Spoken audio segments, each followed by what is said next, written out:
Many of our texts then hint at what should be done. So whether it's the Ramayana or the Mahabharata, and of course very famously Kautilya's Arthashastra or Kamandak's Nitisara and so on, then talk about what is the nature of the state, why do we need a state, what is it that a good king should do or not do, and so on and so forth. And you see that coming through right in the beginning in our epics.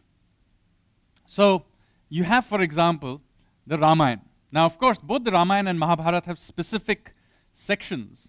For example, where Bhishma, lying on the bed of arrows, tells Yudhishthir about how a good government or the state or a king should behave in order to be in accordance with dharma.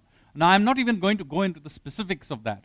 I'm going to talk about the wider ideas that are there in the Ramayana and the Mahabharata.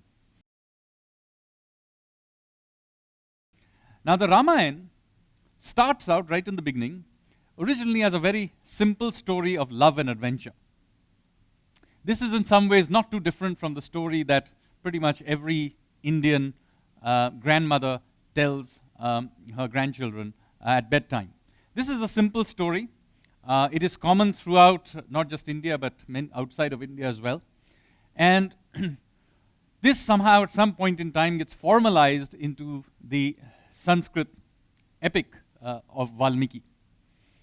But the epic of Valmiki that we have now inherited is not the original Valmiki's Ramayana.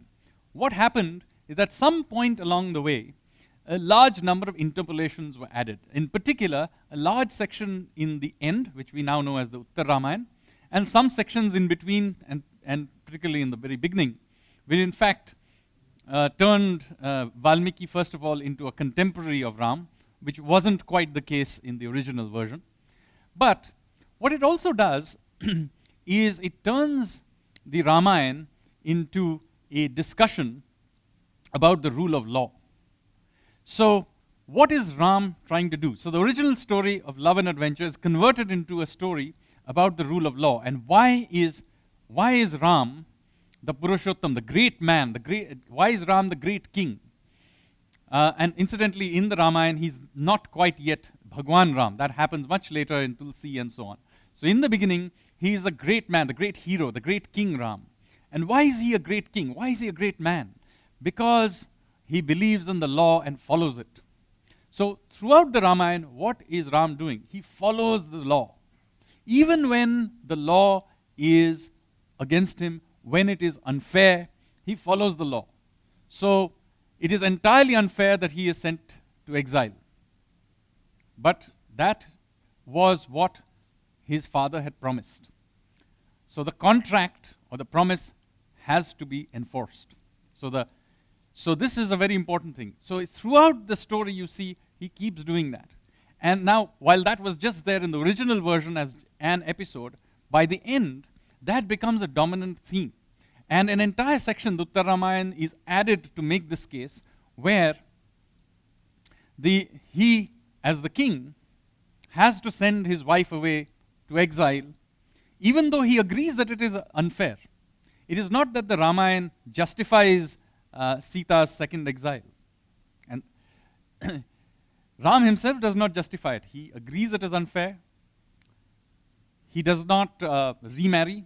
He, in fact, pines for her for the rest of his life. But as the king, he has to follow the law, even when it is unfair. So this is what comes down to what is Ram Rajya. Now, Ram Rajya is not the kingdom of God. It is not heaven. It is not paradise. It is not perfect. The Indian conception of Ram Rajya as the ideal state is one where the ruler himself applies the law to himself.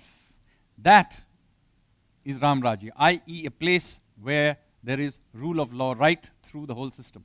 So this is a very important thing to understand about the Ramayana. The Ramayana has converts by the end as an argument for the absolute rule of law. Please remember to subscribe to us and switch on the notifications for this channel. For our other social media links, more content, and to support our work, please visit citti.net. धन्यवाद, नमस्कार.